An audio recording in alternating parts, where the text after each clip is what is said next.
Greetings and welcome everyone to More Than Words, Writing and Photographing for Books with Erin Lewis-Fitzgerald. My name is Julia. I'm Community Heritage Librarian here at Moonee Valley Libraries. Tonight, as part of Adult Learners Week, we welcome Erin Lewis-Fitzgerald. Erin is Australia's leading clothes-mending practitioner and a former journalist, editor and photographer. In tonight's webinar, Erin will take us through how she wrote and produced photographs for her book, Modern Mending. I'd like to respectfully acknowledge, on behalf of Moonee Valley City Council, the traditional custodians of the land that is now Moonee Valley, and which I'm currently broadcasting from. Thus I acknowledge the Wurundjeri Woi Wurrung people of the Kulin Nation, their spirits, ancestors, elders, and community members, past and present. Moonee Valley is proud of its diverse community and acknowledges the contributions that all people make to this vibrant and inclusive municipality. Well, now I think it's time for us to jump into our session on More Than Words, Writing and Photographing for Books. Please welcome Erin Lewis-Fitzgerald. Hi, everybody.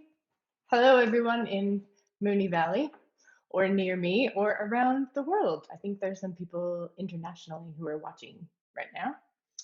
I'm just going to queue up my slides. Bear with me for a second. All right. I am super excited to be talking about this topic. This is one of those things that no one really talks about. So I don't know if any of you are interested in making a book or you're just curious about what goes into it. But I think a lot of the stuff could be quite interesting if people knew about it. And I'm always surprised that nobody asks me. So it's a delight, I have to say, to be able to show you some sneak peeks at the process and how I put it together.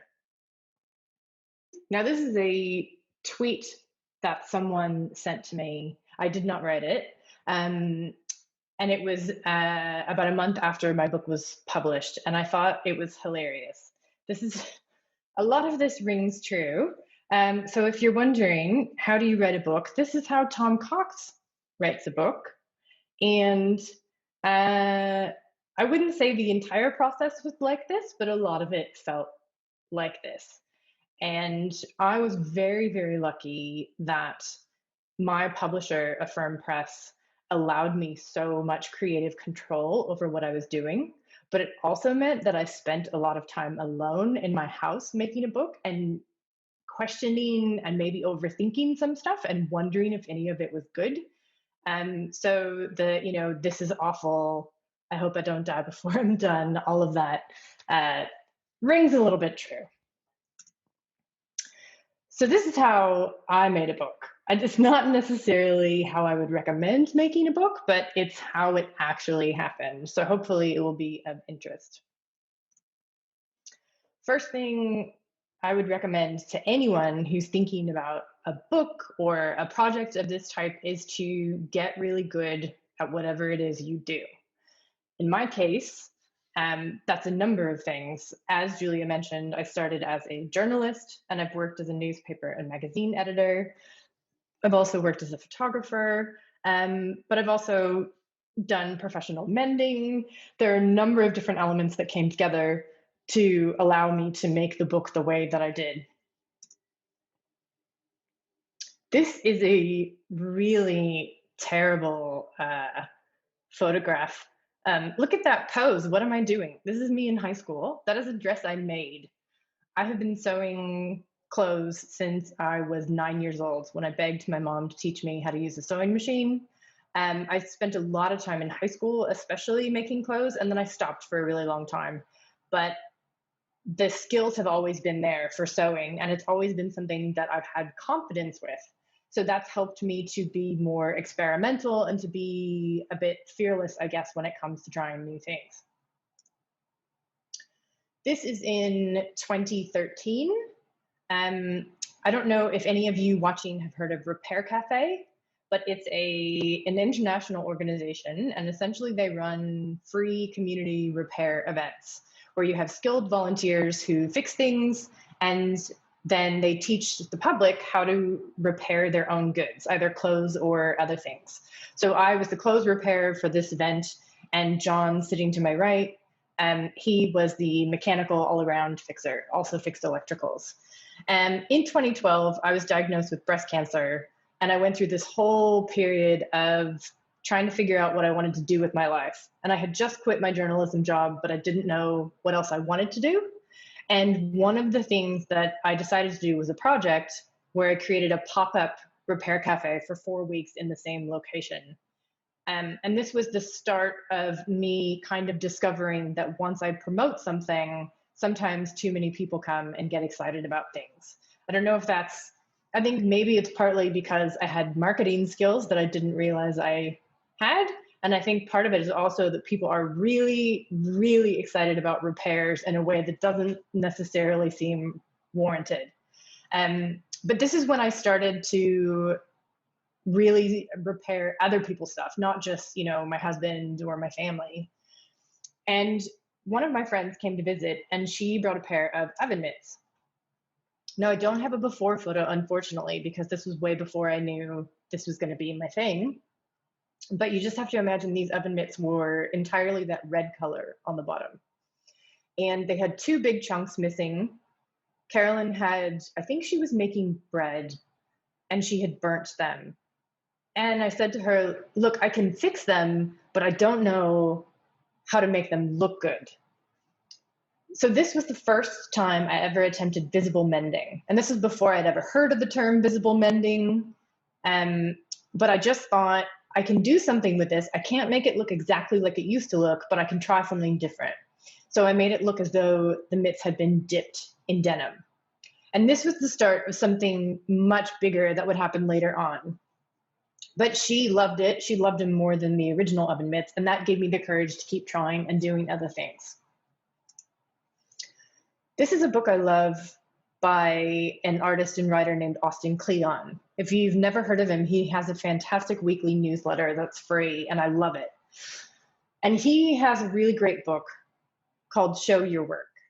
And one of the things that I really loved about this book in particular is this section where he says, turn your flow into stock. And he says, if you work on something a little bit every day, you end up with something that is massive.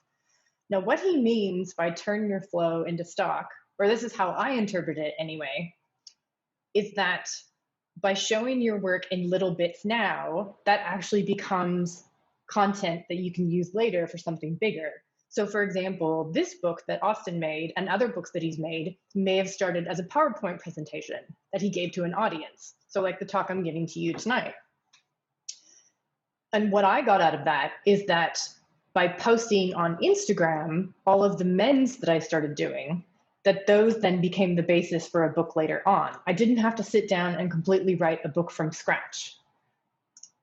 This is my most famous mended garment, known as Large Marge, named after a movie character who describes the worst accident I ever seen. And I asked the owner if she had been mauled by a tiger when I first saw it. My husband thought it should definitely go in the rag box. And to be honest, before this shirt appeared, I probably would have put it in the rag box too. One of the interesting things about mending other people's clothes is that you find, or I found, things in much worse shape than I would allow for myself because I knew how to mend and I knew how to sew and I had that confidence. So it becomes really interesting when you start thinking about how far gone is, what's too far? When is it time to let something go? But in this case, I saw it as a challenge and I took it on. And I wrote about it and I put it on Instagram, and it's one of my most popular posts to this day. And people still contact me and say that when they try to convince their friends that visible mending is a good idea, because honestly, visible mending sounds like a terrible idea if you've never seen it done well. But they usually show this as an example. So I love that. But the original post about Large Marge, then, probably maybe 60 or 70% of that ended up going into the book, and I just rewrote it. But if you start small and every day you add a little bit to it, eventually you end up with a whole body of work. This is a tutorial that I wrote for Slow magazine. I'd written a number of how-to articles over the years for how to sew things, but this was the first mending tutorial I'd ever done. And two really important things came out of this experience for me. One of them, by the way, I did not take these photographs. These were taken by another photographer who was lovely. But one of the things that I realized is that when other people photograph me trying to mend things, they might get beautiful pictures, but they don't necessarily capture the moments that really teach people what they need to know. And I only learned that later when I started teaching workshops. So here, these photographs are beautiful, but they don't necessarily show you, I think, how to needle felt. The other really important thing that came out of this was I had originally written the first paragraph, the first instruction in the tutorial as make a cup of tea. And I cut it out because I thought it was silly and it was going to be too quirky and people wouldn't like it. But then when we were sitting down to make the edits, the editor at the time said to me, oh, we need an extra 2 lines. Do you have anything? And I put this back in. And that then became a mandatory instruction in my book. So every tutorial starts with boil kettle and make a cup of tea. And it's actually kind of my signature thing now, and I love it, but I didn't have the confidence to think that that was okay. I felt vulnerable about showing that much of my quirky personality in something that was like professional. You can't see me right now, but I'm doing little finger quotes when I say professional. But this kind of gave me the boost to go, yeah, you know what? Not only am I going to put the step about the cup of tea, but I'm really going to like take it to the next level. So that was a key thing for me. I also started teaching workshops in 2014. This was some demos that I did at the Royal Melbourne Show. I did them 2 years in a row. And my friend said, pretend that you're on telly, which is it's a very interesting experience if you've never given live demos on stage. And I learned a lot from it. One of the interesting things that I found when I was going through all the photos to create these slides, the image on the right is me live mending the jumper that's actually on the cover of the book. I didn't even remember doing that, but I thought it was kind of funny. Like these things where you go, well, how does that cover get made? I mean, there's so many different elements that go into it, but this is one of the first where I had to find garments that needed mending so I could do these demos, and I was just doing it and not even really thinking about it, you know? And then it becomes something much bigger later on. So my first tip is to, if you were thinking about making a book, is to just do it. Because for a long time, I did not have a publisher. And there was a critical point where I just made the decision, I am tired of pitching proposals and I'm just going to do it anyway. Because now we live in a world where you can self-publish. It's totally an option. And because I had those skills as a writer and a photographer and an editor, and I'd even done some design, I knew that it was going to be possible for me to do it. And it was more important to create the product than to get the validation from an external party to say, oh yeah, we think this is worth printing. Like I knew that I had something important to say. And I think for me, for my confidence, that was really important because it meant I didn't have to wait for a yes answer before I could actually get started on the work. This is an article that someone published, shared in one of the Facebook groups that I'm in. I don't know if any of you have seen it, but it's the idea that you should aim for 100 rejections a year. And this author is particularly talking about poetry, I think, or like short stories where the rejection rate is much higher. But the idea is that if you aim for 100 rejections, then you will actually get 2 yeses. So, but unless you put yourself out there and keep aiming to submit things, then you're not actually going to get the positive responses. So you can't just submit your proposal once, hope it's going to come back successful, and then get really upset about it. Well, you can, but that's a whole other thing. So once I'd read this, it kind of flipped the script for me. And I created a spreadsheet that I called my rejection scorecard. And I kept a tally of every publishing house that I'd applied to and all the notes and, who'd I'd applied to and what day and all of that. And every time someone rejected me, I would put a 1 in the number column, and then it tallied them all up for me. And after I got to a certain point, I decided, you know what? This is actually like, I'm fine with getting the rejections, but it's more the time that it takes to submit these proposals when I could just be writing the book. And I would rather be writing the book. So I decided to self-publish. And I started going to this event called Side Project Sessions, which was run by Madeline Dorr. And this is me in the co-working space that we used to meet in when people used to meet in co-working spaces. And I would go every Sunday morning for 3 hours. And it's run using what's known as the Pomodoro technique or method, where you have 3 45-minute bursts of activity. And then there's a bell that dings at the end. And then you have a break, you get up, you mingle, you have snacks, and then you go back into deep focused work. And the best way I could describe it is peer pressured productivity. It was fantastic. And I wrote more at Side Project Sessions than I wrote in like an entire day or an entire week left to my own devices in that 3 hours. And I kept telling the organizer that was actually really embarrassing, like how productive I was there. But like, why could I not do that on my own? I don't know. So if you're someone who struggles to get things done, this might be something that you look into. Side Project Sessions isn't running anymore, but there are similar things like that. I created an outline in a writing program known as Scrivener. And once I'd created the outline, it made it really easy for me to sit down for a 45-minute burst and just write about scissors. I actually sat at Side Project Sessions and spent 45 minutes writing about all the different types of scissors. And I wrote about needles, and I wrote about anything else that you could possibly imagine. I did not wait for inspiration to strike, because if I waited to be inspired about what I had to write, the book would not get done.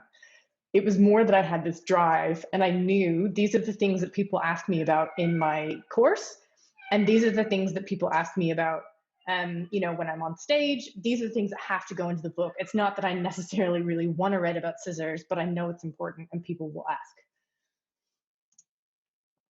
So Side Project Sessions had an end of year showcase one year. And I remember during the mingling chat breaks, the other attendees would ask me what I was working on. And I would tell them about Visible Mending and the book, and they would give me these really polite nods.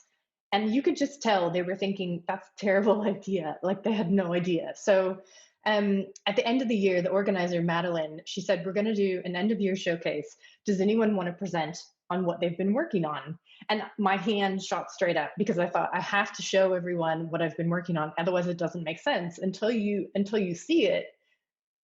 It's nothing until you can go, oh, I see how beautiful that can be. And this is Coco, my editor, and she happened to be in the audience on the day of the end of year showcase. And she had just attempted to mend her bed sheet and failed. So she was already primed and ready to, be excited about my book, which is wonderful. But Coco saw me at Side Project Sessions and then got in touch, and I ended up sending a new proposal to her a year after I'd stopped sending all the other proposals. And that is how I got my book contract. So yay, Coco, thank you. So once Coco and I started talking, I had to hustle and start setting things into motion.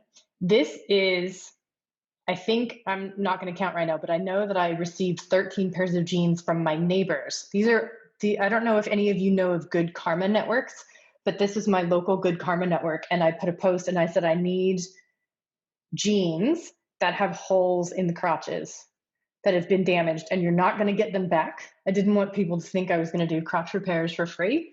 And some of these appeared in the book, but I started doing these call outs among my neighbors and saying, who has clothes that need mending? Who has damaged socks? Who has, damaged whatever? And source things through the community that way. And I bought a new camera. So this is a very tiny, lightweight camera, which was fantastic for me. It's so lightweight, it almost feels like a toy, to be honest. And I started setting up my photo studio at home with the help of my friend Natalie, who's a food photographer. She's a fantastic friend. And she basically instilled the DIY ethos in me. These curtains are almost exactly what she's got in her home photo studio. And they are just interfacing fabric from Spotlight. Nothing fancy at all, just sheer curtains. Some of the other things that I used that I had at home that were really great, window light was key. I moved all of my photography into this room, which was the office, and it was the room with the best light in the house. I had the curtains. I had 2 different tripods, including this one that you see here that bends 90 degrees, so I could get the flat tabletop pictures. I had a few different boards that were painted that I could use, that I could swap out to have different looks. And you can see a little orange tether cable coming out of the camera. I didn't use it all the time, but that essentially connected my camera to my computer, so I could trigger the shutter from my computer if I wanted to, and I could easily see if the images were in focus. I could see them like really up close. So this is just, I thought this might be interesting to those of you who need to take photos at home. This is before and after I put up the sheer curtains. And if you have a look at the shadows, particularly on the red zipper, you can see the difference. I didn't do anything else. These are raw images, basically. But even something as simple as cheap sheer fabric over the windows makes a big difference. When I was in high school, I was in broadcasting class, and we used to use shower curtains to diffuse the light as well. So use what you've got. And here is an example of when I took actual zipper photos for the book. So this is not a test. And I just used an A4 piece of white paper as the backdrop. So the image on the right is an actual image that went into the book using a macro lens on this crappy little table that I've got in my house with the diffused curtains. And that board, the board with the pine lining boards that you can see to the right, that's blocking out because the sun was too bright. So, you know, the conditions aren't always perfect when you're using natural light, but there are all sorts of tips and tricks that you can do to work it to your advantage. Some other stuff that I used, I'm not going to read through all of this, but if anyone wants to take a screenshot, you've got it for the tech nerds who like to know this kind of stuff. And I love that Rex the cat jumped up while I was trying to take this photo.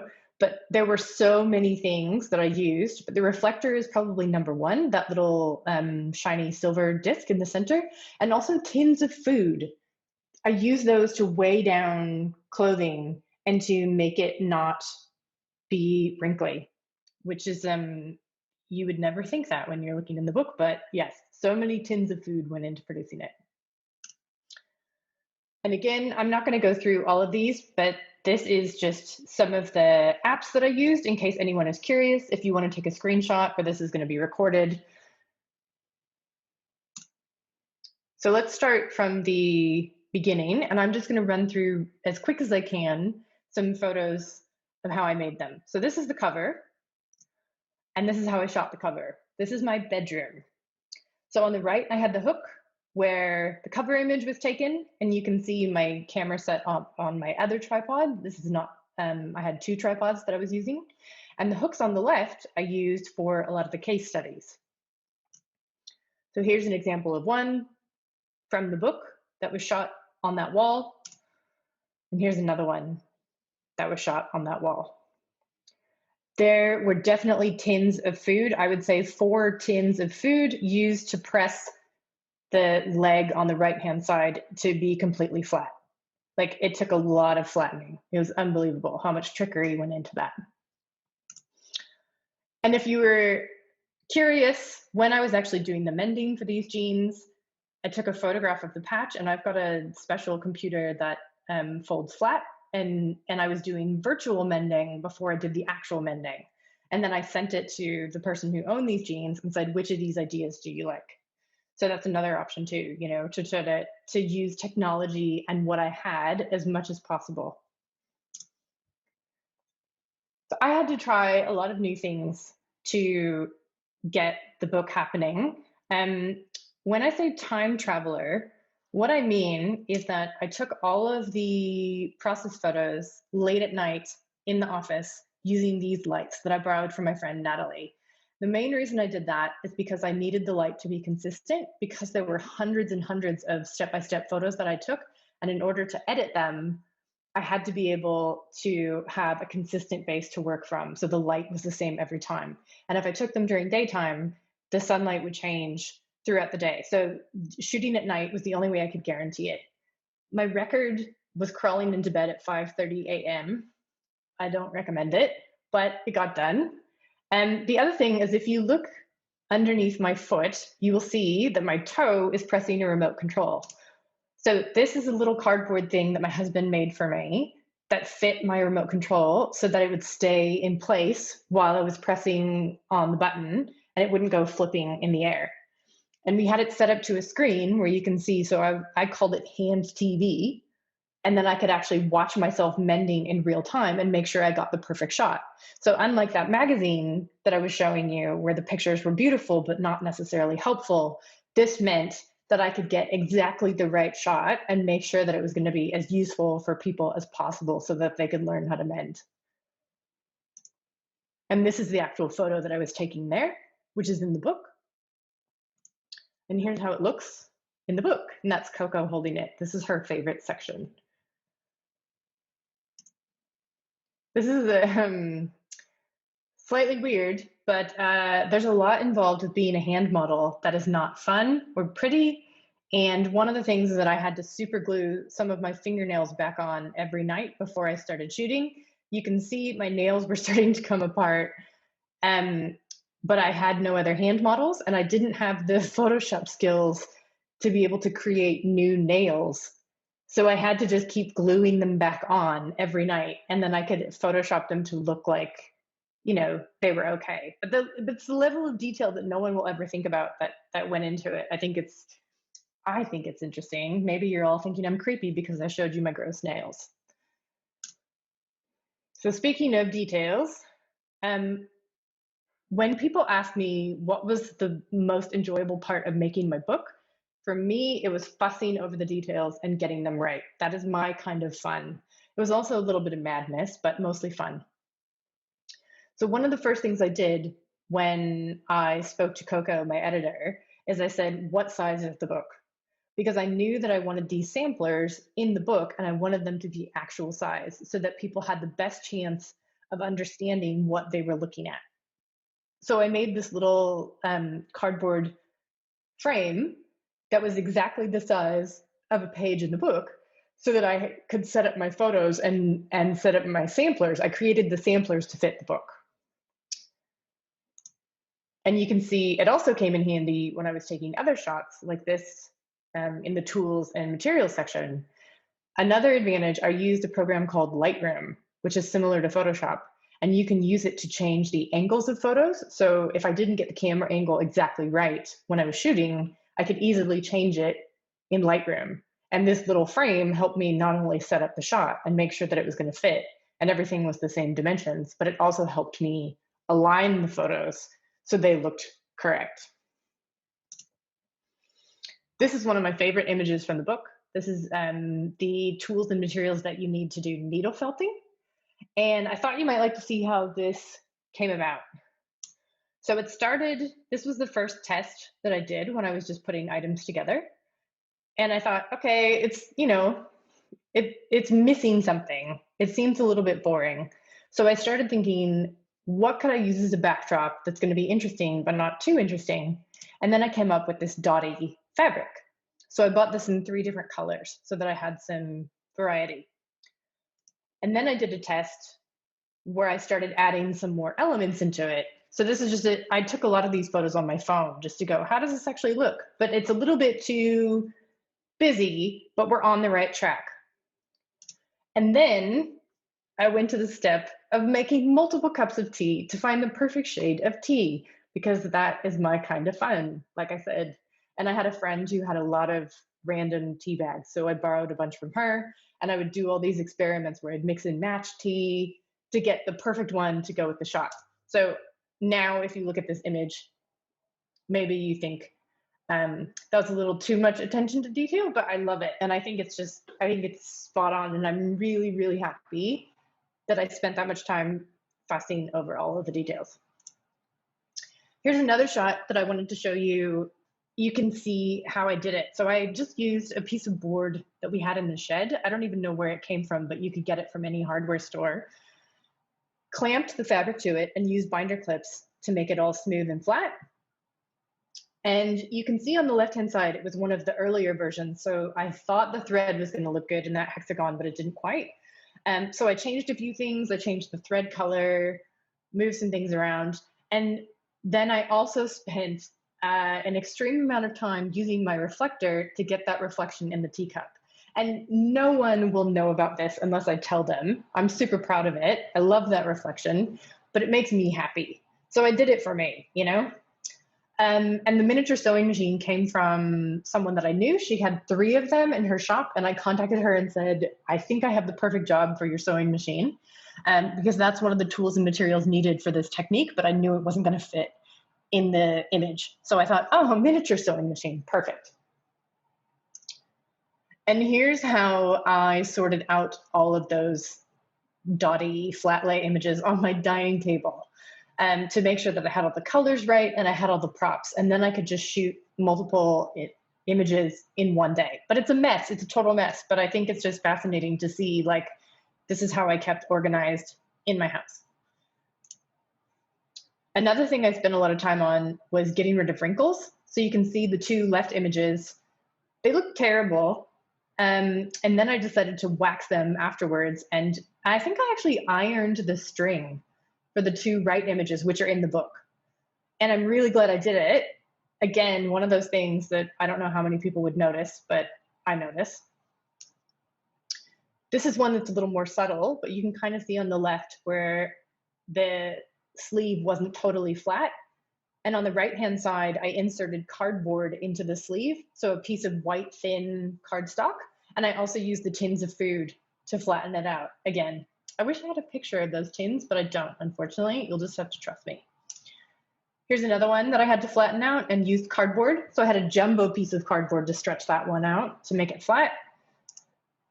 And here's one that was hanging. And on the left-hand side, you can just see it's kind of annoying where the screen printing was, and also the angle. Like, it was just really hard to get it to look good. There's a very fine line between what looks good and what doesn't.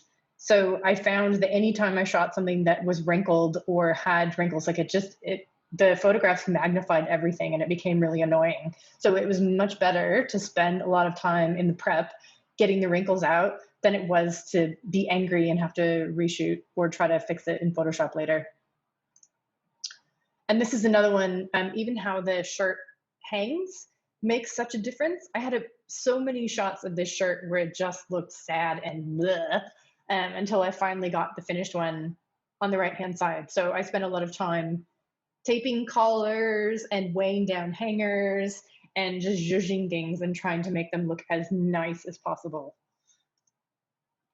Here's, I don't know why I decided to take my own photo. I was holding the remote at the time, but here's me trying to smooth wrinkles out of that dress. The image on the far left was my preference for the way that the dress was hanging. But the image on the right is the one that actually went into the book because it's got the nicer backdrop. So sometimes I would put all this effort in and it didn't even matter because it didn't look better overall. Here's another thing where I had a before shot and it was very hard to see the damage. So I put a piece of white cardboard underneath the damage spot in the dress so that it was more visible for the book. So the 2 pictures on the right-hand side are both in the book. And for those of you who like to nerd out and are super organized, this is how I actually kept track of everything. I think it's interesting because I've never made a color-coded spreadsheet like this. The color-coded columns actually correspond to the colors of the walls in my house. So that purple column that you see is my bedroom wall. Anything that was shot against my bedroom wall went into that column. And I had little tick boxes, and I even had a thing that like everything had to be pressed. You can see there's tick boxes all the way down the press column. And it just helped me make sure that I didn't miss anything because I spent so much time doing all of this that there's nothing worse than having to reshoot or go back when you don't feel like you have time to do any of it. So I used Google Sheets for this, but you could use any program that you wanted. This is a wardrobe that my neighbor collected from hard rubbish, and I used it to hang all the clothes that I had to re-photograph for the case studies.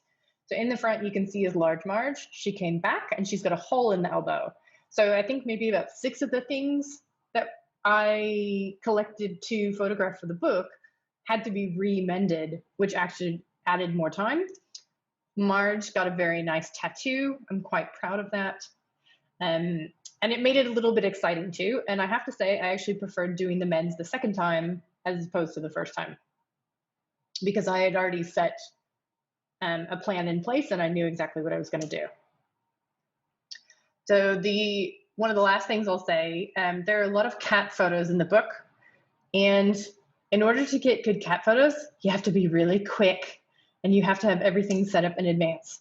So this is my author photo, which is in the back of the book. I love this photo. I'm so proud of it. I took it myself. Everyone assumes my husband took it, but he did not. He was away this weekend. And here's how it looks in the book. And I had the idea, I knew what I wanted. This cat, Rex, usually sits on my shoulder. So I was hoping for a shoulder cat, like a parrot, but it didn't happen. But I thought you might like to see, these were the only options. So in the first picture is Rex's mom, Millie, who's since passed away. And that was when I was you can see me holding a pretend teacup just to try to frame the shot and make sure the chair was in the right place and everything. Then I've got the teacup and I've removed my shoes and Rex is hanging around, but I've got an awkward expression. Then he's kind of sniffing around and looking awkward. And then we finally get the final shot. Like these are the only shots that involve cats. And I had a remote in my hand right behind my knees. So I had to set up everything and then just hope that magic was going to happen. And it did, thank goodness. Thank you, Rex. He's a good cat. But because I was shooting everything at home, cats just appeared all the time. And Rex liked to destroy pretty much everything that I was working on, especially the yarn and the fabric. So this is, believe it or not, this is my kitchen because my actual sewing room was not appropriate to photograph at the time. So the pressed tin is my kitchen backsplash. And because I was shooting in the kitchen, I couldn't keep the cats out because it's in a giant room in the house. So I had very limited time to take the pictures I needed before I knew the cats were going to appear and try to destroy everything like Godzilla. And this is my favorite picture in the book. And I love it when other people mention it. Unfortunately, it's page 35 and it's all downhill from there. So when people get excited, I'm sorry, it's the best. But I know a lot of people ask or wonder how we got this image, so I will show you. So one of Rex's nicknames is Flexi Rexy. He's made of rubber, basically, and we have a little theme song for him where we say he's never uncomfortable. The first time we tried this, though, this is my husband doing the cat wrangling, and there was no elbow. And what I really needed to demonstrate in the photo was that the correct length of thread to cut is the distance from your elbow to the tip of your fingers. So without the elbow, the joke doesn't work, and it's not actually useful. So the first time we tried it with Rex, I was like, no, I need more elbow. Then we thought we'd try Millie, because we thought maybe she's going to be better at it. She definitely wasn't better at modeling. She hated it. And then we tried one more time and I had everything set up and I had the string in the exact place and we just had these 2 shots and that was it. So we ended up getting his paw further away from the string, and then through the magic of Photoshop, the designer was able to bring those 2 closer together to make it work. Now that the book is out, there have been some reviews that have been lovely. This is one of the more spectacular reviews, which I think they got it. It's also a little bit extreme, but it's fun. And I really like this book review too. The kind of book you want to immediately buy for everyone you know. That's like the nicest thing ever. But for me, the most important feedback is seeing people actually use it and mending things, not how beautiful they think it is, but how useful. And this was the last in-person workshop that I taught in February before COVID happened. And it was the first time that I got to use my book as my textbook, which is the greatest thrill for me. And you can see that this student has actually written notes in the book, which I totally approve of. I'm all for that kind of vandalism, and it just makes me so happy to have spent all that time going a little bit mad at like 5 a.m. and fussing over all these details, and then to have people actually use it and find out that it works. There's nothing better. The end. This is the back of the book. I hope that was useful. I hope that was interesting or entertaining. And I would love to find out if you've got questions for me. But if you would like to find me after this, these are some of the places where I can be found. I have 2 websites, my Erin Lewis-Fitzgerald website, and also I run an online shop selling mending supplies and my book at modernmending.com. So that's why I've kind of got the 2 different web and social media presences. But the other thing, the bottom of this page, I have a Facebook group called Modern Mending Club, and it's free, and it's got 1,600 people in it now from around the world. So if you have a question, the best thing to do is not message me directly, but to actually put it in the group, because then you can get advice from menders all around the world, and it's pretty cool. And I do pop up there pretty regularly, but it means you're going to get a lot more advice and a lot more interesting advice than just what I've got. But I know I've run over time. Hopefully, we have a little bit of time for questions. And I would love to hear what anyone would like to know. Thank you so much, Erin. That was an awesome presentation. We do have a few questions, and if anyone has a question, please quickly put it in the Q&A section, and hopefully we can get through them. I'll start with a question from Sasha, who wanted to know who had the final say of which photos that you compiled actually got to go into the book. Oh, that's a good question. So there's kind of 2 answers.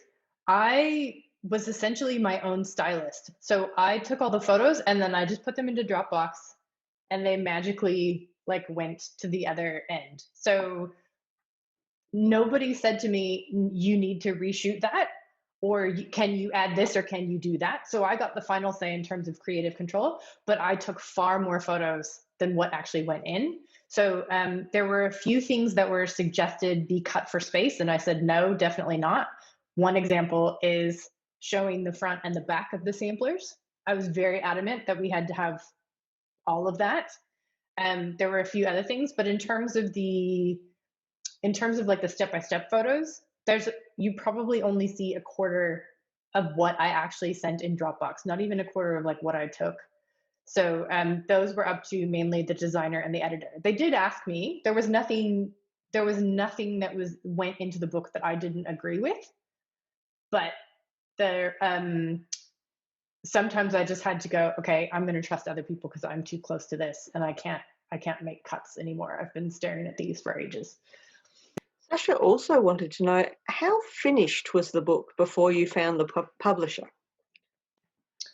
I would say probably a quarter or a third of the way done, mostly the writing. The photography was mainly done in a very intense 3 to 6 months at the end. Once I'd got all the tech together, and because I had to take all those pictures late at night, basically what I did is I called it traveling to a different time zone. And so like my husband and I didn't even see each other hardly at all, and I just banked them all up until the very end when all I did was photography. But I know this is a question that comes up a lot for other people who are thinking about getting books published. And basically what you should imagine is that if you are proposing a book to a publisher, and if they say yes, that you should be able to finish that book within 3 to 6 months of them accepting. So that's kind of a good indicator of like, how much should you have finished before you actually propose it? Like, are you going to be able to do it? Because they work pretty quickly in publishing, and it's seriously terrifying when you have a deadline like that and an actual legal contract and you have to get it done. So we've also got a comment that someone wanted to pass on, not a question, but your attention to detail is spectacular. yes. And then a very specific question. With the photo of the dress with the gold hexagons, did you use any tricks to make it hang nicely, like cardboard, etc.? Or did you just keep moving the fabric around? Do you know the photo in question? I'm going to go back in my memory, but I think different angles and different lighting. Sometimes it was the way that the light hit. And so, like with the flat lays in particular, sometimes I would rotate things 90 degrees or 180 degrees to get, because the shadows would be very, very different depending on the angle of the sun. I think with that one, I didn't use any cardboard, but I did use a lot of binder clips. And with the hangers, like sometimes even the hangers would be crooked. So I had, I don't know if you saw in that shot of the props with Rex, but I had a little drawstring bag that I put lead weights in, and I would hang it from the hangers, and you couldn't see it, it was inside, to slightly balance things and tilt them, and then also pull them from the back with binder clips so that it was smoother on the front, if that makes sense. I feel really naughty saying this now. Now it seems like it's, at the time it seemed genius, but now I feel like it's really sneaky, all these things that I've done. But it's not so sneaky when you then share the tips with the public like this. So. Okay, great. Your assignment. Someone has also wanted to say, this is from Roz, who said that she's in the Facebook group and loves it. Thank you for taking the time to tell us about the making of your wonderful book. And which leads into the next question, which is, how long did it take to make the book? 2 years. So, but having said that, from the time I decided to do it, there was a very critical moment that I didn't talk about where I decided this is what I'm going to do. And from that moment, from the time I finished, was probably 2 years. But I didn't actually get the publishing contract until maybe 9 months before I finished. And then from then, things moved much more quickly. Because when you know, and before I'd found side project sessions as well, I was very slow writing, and I was down research rabbit holes, and I could just do whatever I wanted because I had all the time in the world.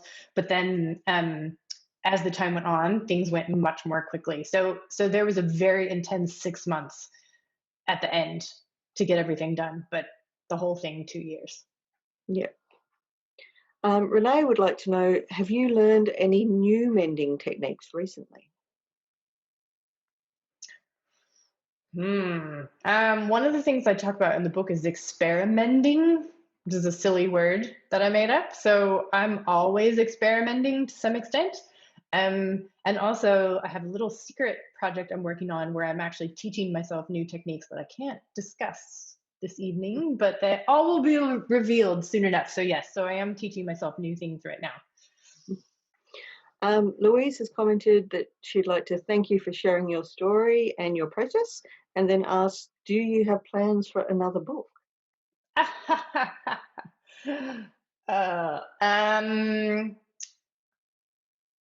Sort of.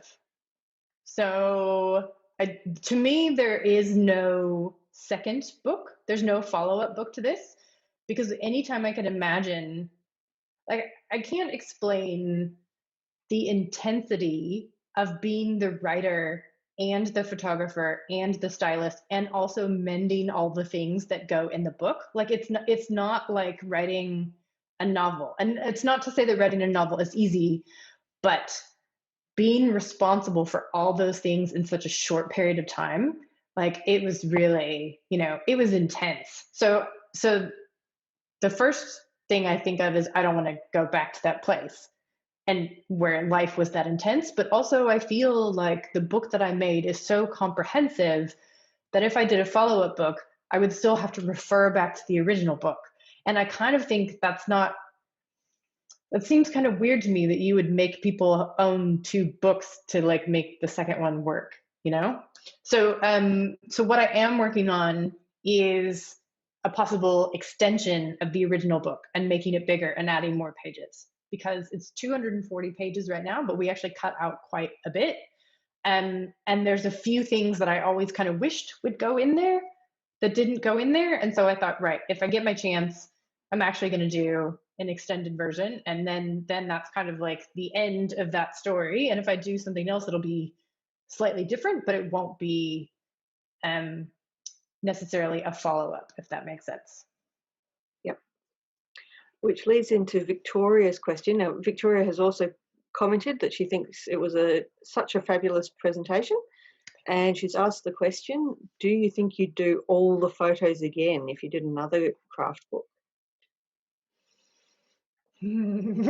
Just like, so it's weird because my favorite part was fussing over all the details, but I also know what that requires. Right now, I also take all the photos for my online shop. And that's also, it's not the same kind of deadlines, but it takes me forever to do shop listings. And I have people harass me and go, "Do you have that thing ready yet? I want to buy it." And I'm like, "No, I'm just very slow." So I have considered the possibility of other books, but I think I would want to do it if I wasn't doing all the things. I think it would be more enjoyable. I actually think maybe it would be fun to edit books, having been a newspaper and magazine editor. But one of the example ideas that I had for a book was I did a workshop once on how to retrofit anything that you own and add pockets. Because frankly, I think Please write that. dresses without pockets should be illegal. It should be illegal, and there should be pocket police who are just like, no, that you can't. It's just, I know there are historical reasons for why women's clothing don't have pockets. It's not good if you want to look into it. So I did think about that, and my husband even said you could call it the pocketbook. And then, little bells go ding, ding, ding. Yeah, I should do it. But then I'm like, but do I really want to go do all the research of like, having to figure out all these things to tell people. So it's possible. I'm not going to say never, but give me like a couple years first to like do the proper research and to make something to the standard that I would be happy with. You won't be seeing a quick sequel. We'll put it that way. You would have an awful lot of the female library staff where I work buying that book for sure. We love pockets, myself included. I think we've already covered will you be writing a follow-up with a lot of what you've just said. So I'll move on to the next question here. Someone wanted you to remind them the name of the theory you mentioned from writing within 3 45-minute sessions. Oh, I think it's Pomodoro. Is that Italian for apple or tomato? Tomato, I think. Yeah, Pomodoro. I don't know if they all use a bell, but I think the bell is kind of like the thing that goes with all of them. And there are, so Side Project Sessions isn't running anymore, but I have read that there are a bunch of different virtual things that you can attend. And Madeline, who ran Side Project Sessions, is now running something called Momentum Mornings. So every Monday morning from 7 to 8 a.m. I did my first one this week. It was great. And she's still magical. I said, I need you. You're my secret sauce for actually like getting things done. So it's really, really good. You can do it at home yourself with a kitchen timer, but personally, I find it doesn't work as well. It's better when you have the peer pressure and productivity to do it. And we have several votes for pockets on the no, questions. Just let me have a nap, please. Like 2020 has been very tiring. And also Susan has commented that she took your book to a repair cafe last weekend and several members had already bought copies. So that's good. And so Roz is asking, when will you decide if you are going ahead with the extended book? What's the thing that you're waiting for before making the decision? I'm talking to you, Roz, right now. Can you see me? And I can't talk about it officially, but I'm winking at you right now. That's all I'm going to say. That's my secret message to Roz. And I'm just going to throw in one last question from me. I just wondered as you went along, have you ever done a mending project, Erin, where you absolutely loved what you came up with, but you just couldn't show it in a photograph? Oh, because I was embarrassed or because I was technically incompetent with the camera? No, because you couldn't find a way to get it onto film. Maybe it was something 3-dimensional, or there was something about it that just couldn't be captured, or you've always been able to capture them?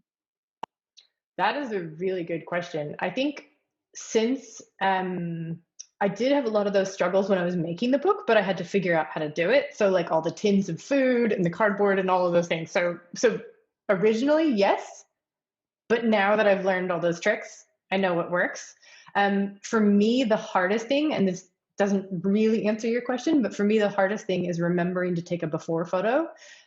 Because when I actually have the time to mend now, because I'm so busy, it's usually late at night.